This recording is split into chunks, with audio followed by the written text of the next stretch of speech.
Le lancement de la campagne conjointe de vaccination contre la peste des petits ruminants PPR et la péripneumonie contagieuse bovine pour la période 2025-2026 s'est déroulé dans la localité de Sayam, région de Difa, en présence du colonel Mohamed El Hadji Ousmane, ministre nigérien de l'Agriculture et de l'Élevage, et de son homologue tchadien, le professeur Abderrahim Awad At-Taïb, ministre de l'Élevage et de la Production animale.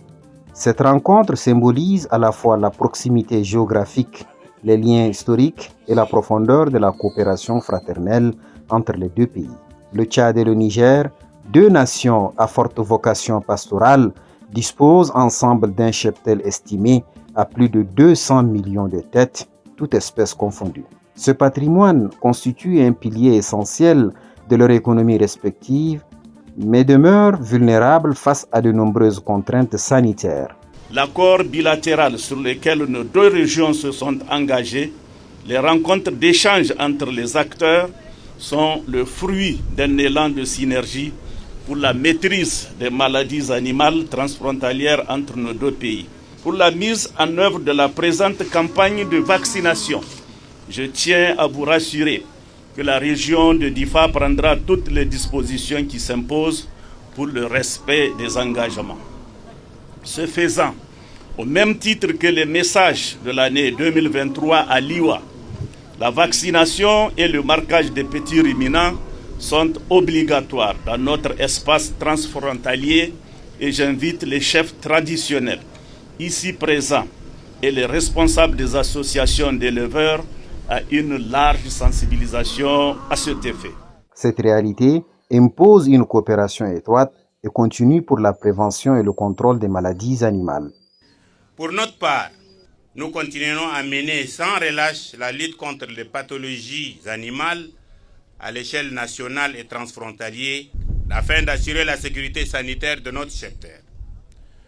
Dans cette optique, les pays participants au projet régional d'appui au pastoralisme au Sahel PRAPS 2, dont le Niger et le Tchad font partie, ont adhéré à la stratégie mondiale d'éradication de la peste des petits ruminants d'ici 2030.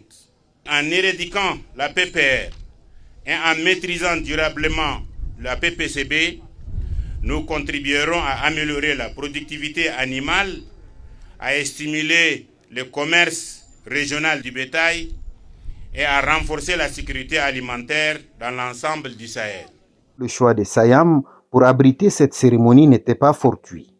La localité accueille en effet depuis 1974 l'un des principaux centres secondaires de multiplication de bétail du Niger, créé à la suite de la grande sécheresse afin de préserver la race Kouri.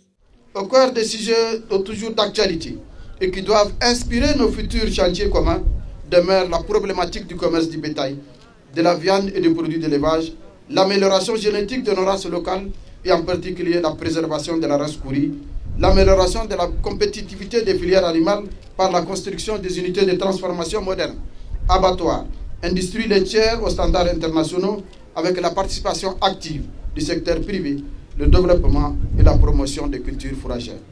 En réitérant une fois de plus mon appel aux éleveurs, aux associations d'éleveurs ainsi qu'à tous les acteurs de l'élevage pour une présentation massive des animaux dans les différents centres de vaccination.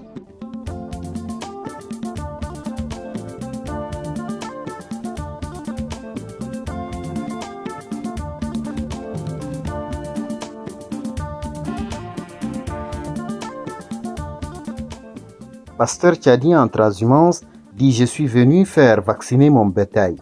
نحن نقدم للحكومة أولا نقدم لها الشكر والاهتمام هي اهتمت بنا ووجهتنا في مكاننا وكذلك نحن نطلب من الحكومة هي توفر لنا الأدوية للمال وتوفر لنا أدوية الإنسان.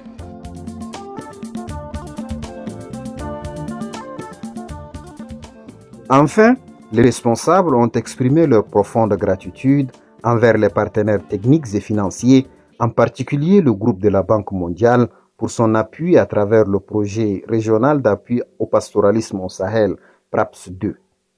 Ces soutiens, ont-ils souligné, illustrent une solidarité agissante et un engagement durable en faveur d'un pastoralisme rénové, inclusif et sans frontières.